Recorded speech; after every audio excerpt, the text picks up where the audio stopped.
we already kind of touched on previously about our experience of being on the team and what it was like and why we said yes.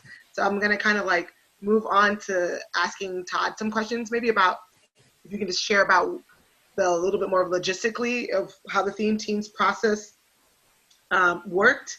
And because I know that many of us got questions of like, how did you get all that information? What did you do with all that information? How did it come to you? What kind of grid? And some people had very sci-fi, futuristic fantasies in their head, and it wasn't even like that. So unfortunately, we're not there yet. But the technology was good, Todd. So maybe you can speak a little bit more to like the process for how we got that data and information. Thank you. So the Future Church Summit was organized around a series of conversations on specific focused questions that all the participants discussed. So they were set up, as you know, in small group tables so that they could have a chance to dialogue with others around these important questions that we wanted to capture. So the first part of this is dialogue, and lots of dialogues happening simultaneously. And so how do we capture all of these conversations and make sense of them in real time? So the technology involved is an iPad, a networked iPad on each table that where we can push out a question to the participants. And as they have their conversation, one of them is volunteered to submit their key responses to the question. They're not court reporters. They're there to put in the responses, and the participants at the table don't need to agree on the response. They just need to kind of, okay, got a response, submit. Got a response, another response, submit. So as all these conversations are happening in the room, all these ideas are flowing. They're flowing to where? The theme team. So the theme team is organized around a big table, and they're tasked with reading the comments that are coming in from across all these conversations and making sense of them, reflecting back the key themes that are emerging from across all these conversations. So how is that organized? So at times we worked as a full team. There were 10 of us, eight themers and 2 co-captains. So they, at times we worked as a whole team where everyone's reading one question. We'd be asking one question, and then the team was broken up into pairs. So you're working with another person and reading comments as they come in. So we want to work in pairs so that we can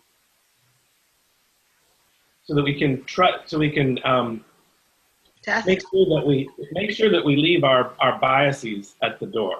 So what we're trying to do as theme team members is really honor the data and not bring our personal perspectives into it. So as we're reading through the data with our partner, we're checking each other. Before we identify a theme, we're going to check with our partner and say, are you seeing this? Yeah, I'm seeing it. Actually, I'm seeing it a little differently.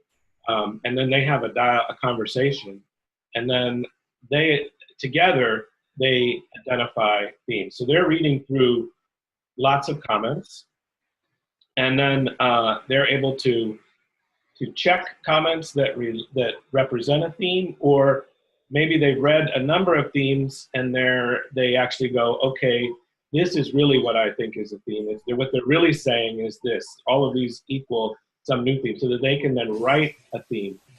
And so you've got these pairs working simultaneously, reading responses to the same question. We got, on some questions, we got almost 1,500 responses. Yeah. So you're wondering, how can 8 people read so many responses? Well, it's a challenge. And what we ended up doing is breaking it down so each pair is only reading a quarter of the data every 4th comment. So that gave us a chance to actually read all the data, and but all the data, and it's represented. And so the pairs are theming on their own with that data set, and then the co-captains are getting the themes from the pairs and receiving those themes. And what we're looking for is common themes from across the four pairs to see what are you all saying. So then we take those and start to craft statements of what we're hearing.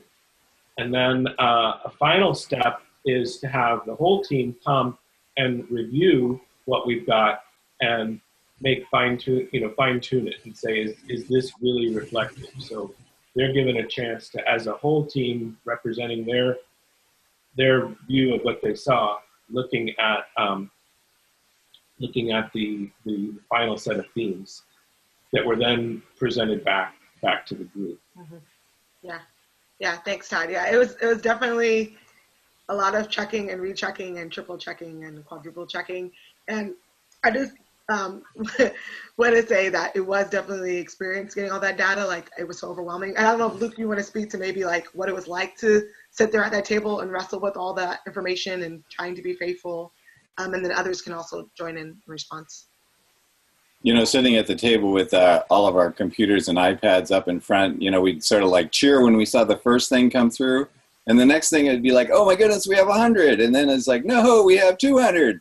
And some of, you know, so there was good, healthy banter that wasn't sidetracking around the table. Like, we're all in this together. And it didn't feel like, it was not an individualized process. Just like Todd was saying, we were always working in pairs. Isaac and I were paired most of the time. But again, we could break out into some different combinations and check with each other, across the table with each other. So all those pieces were quite helpful. I think it was, I think it was maybe toward the end of the design team planning back in January when we were talking about theme team. And we agreed as a group that we should probably be the theme team because we've built trust with each other. We understand the process rather than trying to shoulder tap other people to step in those roles. And so I think that trust element that we had for each other was part of what made it possible to do this. The other thing was the confidence that Todd added with the technology and his decades of working with technology and synthesizing data. It's like, okay, you can do this. And every once in a while, good coach Todd would say, come on, yeah, you can do this, you can do this. And so all those pieces, you know, made it doable, even while it stretched my mind a lot to try to think of all this work. We also had I think a very healthy level of recognition that we have our own areas of interest that we might see in the data, and so leaning that direction. But because of knowing that, we could also check ourselves to make sure that we weren't going down some interest area just because it's so important to us. And then it was nice that there were delegate people out there who had good senses of humor and would send little notes like, hi, Kenny B, pay the design team or theme team. I mean, you know, good stuff like that kept us all sane in the process. Right. And the request for snacks. Ah, snacks, yes. That's the one area we didn't cover well. we need to, anybody else can? Any others want to talk about, like, what was it like to kind of discern together in pairs and as larger groups?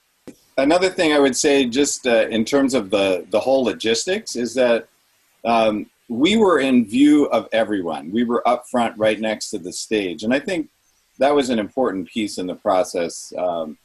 It made us feel vulnerable at times. At the same time, it created the level of transparency that we wanted all of the participants in the summit to have. It's like we're not off in some other room. And you know, I believe too that the human element that we all added was very significant, rather than relying on some algorithm that was developed to sort out what are the main words that are being chosen. You know, our human and spirit-led centers made a huge difference in how things were expressed and or identified. Yeah. Others?